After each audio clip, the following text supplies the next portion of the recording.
Hey friends, happy Wellness Wednesday. I'm coming to you on October 31st.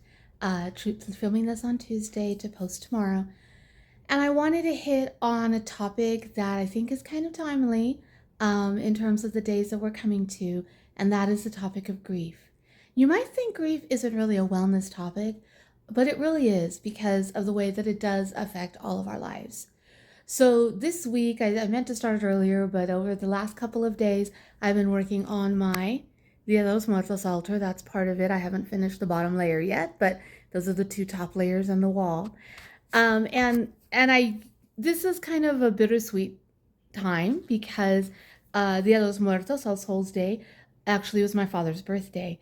And even as we're, I think, what, 5 years, almost 5 years 19, 20, 21, 22, 23, yeah, 5 years since he passed is still a very prominent person in my life. And so his birthday, being All Souls Day, kind of starts a whole 2 months of emotional up and down times for me. So the second is his birthday, the 28th was my parents' anniversary. And then in December the 18th was my mom's birthday. And then, of course, Christmas, which my mom loved Christmas. It was her favorite thing to get the flocked white Christmas tree and have it up and around her birthday and then keeping it until January 6th. It was just a huge part of my life. And so coming on these days can bring back a lot of the feelings, a lot of the sadness, a lot of the missing people that were here before, especially around the holiday times.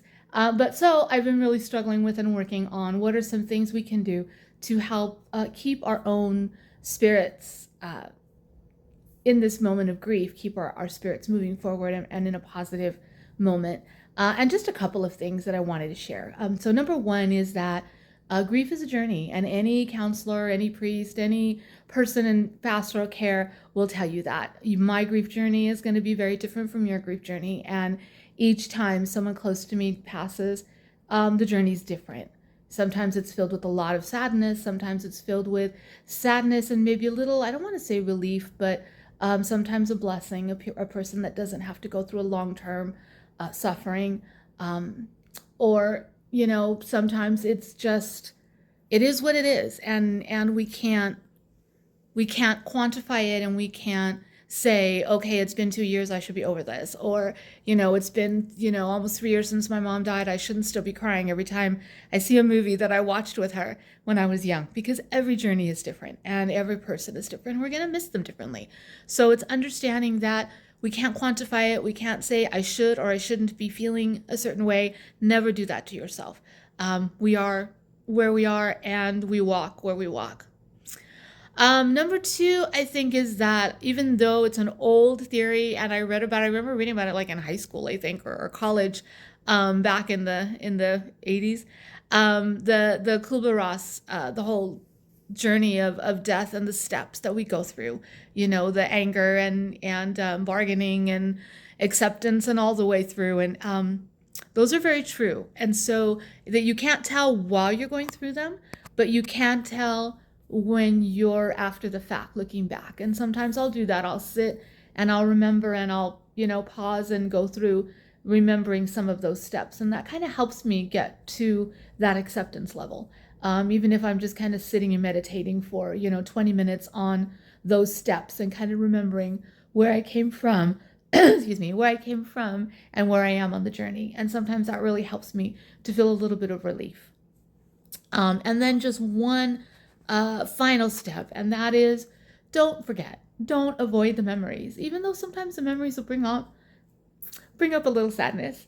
Don't avoid them. And I think that for me is the reason I love building my altar. And normally I keep it up all year. I don't know why I didn't have one this year, but I normally keep it up the rest of the year, just make it a little smaller, because I like looking at it.